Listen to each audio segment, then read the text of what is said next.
The Merchant of Venice, Chapter 3. 1 month went by, then 2. Back in Venice, Shylock's daughter, Jessica, felt miserable. My father doesn't love me. He doesn't love anybody. The only things that he loves are money, gold, and jewelry. I am not his servant, but he makes me do all the housework at home.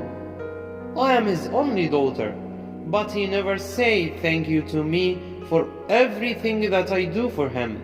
All the cooking, cleaning, washing, and tidying. He's mean and unkind, and I hate living here with him. So, Jessica started to make plans to leave her father's house. It was difficult because she could never go outside, and when Shylock was at home, he watched her very carefully all the time. What are you dreaming about standing there? Do you work, lazy girl? He often shouted at her. Because Shylock was an untidy man, and because the house that they lived in was old and not very easy to clean, there was always lots of housework for Jessica to do. When Shylock left the house, he always closed the front door behind him with a big key. He didn't want Jessica to go out to the shops or to make friends with anybody. How can I leave this house? I'll need help from somebody, she thought. One day, when Shylock was out, Jessica was standing upstairs at the open window in her room.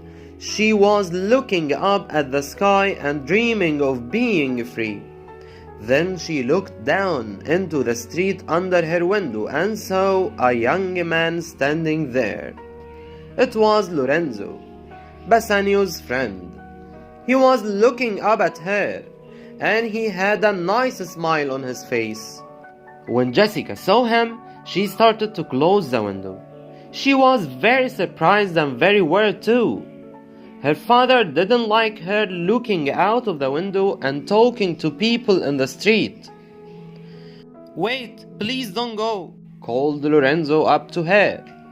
What's your name? Jessica looked down at him. He had a good, kind face. Maybe he could help her. I am Jessica, Shylock's daughter. And who are you? My name is Lorenzo. I am good friends with Bassanio and with Antonio too. Can we talk? Not now, but wait a minute. Jessica called down to him. She didn't want the neighbors listening to them. She left the window and went straight to her room. There, she wrote Lorenzo a short note. Dear Lorenzo, help me. I'm planning to leave home. I only do the housework all day and I can never go outside. My father is so mean. I wish to be free of him. You have a kind face. Can you rescue me? If you come tomorrow night with a ladder, I can climb through this window and leave with you. Tomorrow evening, my father has an invitation to dinner at Antonio's house. He will be home late. It will be safe for me to leave then. Please say yes. I am sorry that we cannot talk, but I don't want the neighbors to know about my plans. When she finished writing, she went back to the window with the note. She quickly threw it down to Lorenzo. He picked it up, read it, and smiled up to her. I will come tomorrow, he called up to her. Don't worry.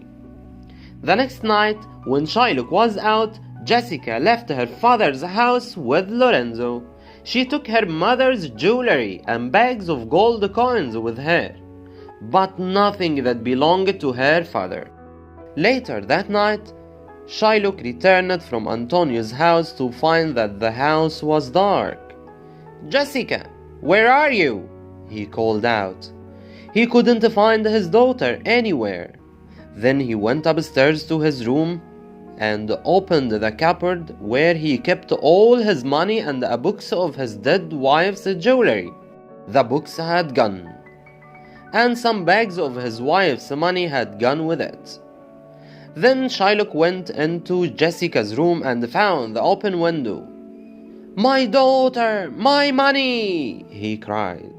"So, the little bird has flown from her cage, taking all her mother's things with her. I will never forgive Jessica for this. I won't give her any of my money when I die." When Shylock learned that Antonio's young friend Lorenzo had helped his daughter to leave, and that she had married him, Shylock was very angry with Antonio. "Antonio has to pay me back in 1 month's time. But I hope that he won't have the money, because now I want a pound of his flesh," the moneylender cried. 2 weeks after that, Bassanio arrived in Belmont with his friend Gratiano. Gratiano was friendly with Portia's servant Nerissa. He hoped that if Bassanio married Portia, maybe he could marry Nerissa too.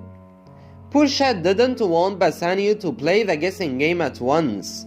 She liked talking to him, and she wanted him to spend some weeks at Belmont as her guest before he had to choose a box. But Bassanio felt sick thinking about the game, and he didn't want to wait for long, so he asked Portia to play it as soon as he could, and she sadly agreed. Once she had pulled back the curtains, Bassanio looked at the 3 metal boxes.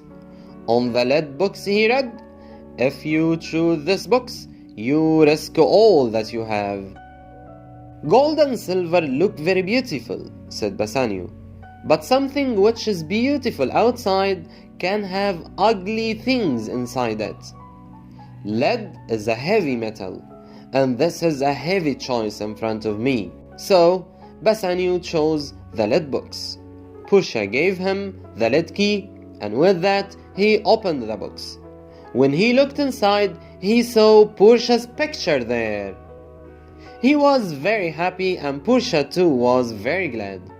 "Bassanio was chosen for me by my father's clever plan," she thought. "He's the best husband I could wish for." Then she gave her fiancé a beautiful silver ring, saying, "Wear this ring always, Bassanio, and never give it away. If you do, our love will end." Bassanio took the ring and he put it on his finger. Gratiano spoke then. He hoped that Portia and Bassanio would be very happy together. "And can Nerissa and I marry too?" he asked. Portia and Bassanio agreed to this, smiling. Just then, Lorenzo and Jessica arrived in Portia's house with Antonio's friend Salerio. "Bassanio, here is a note from Antonio for you," said Salerio, and he put it into Bassanio's open hand. "Dear Bassanio, I am sorry to say that my ships haven't returned to Venice. They are lost in bad storms at sea, so I am a poor man now. I can't pay back the money that I borrowed from Shylock, and the 3 months that we had agreed have gone by. I wish I hadn't signed that bond, but it's too late to do anything about that. Now I must give Shylock a pound of my flesh, and because he wants to take it from near my heart, I won't live long after he cuts it from me. But before I die, I want to see you again to say goodbye to you. Your best friend, Antonio." Bassanio's face went white when he read it. "What's the matter, Bassanio?"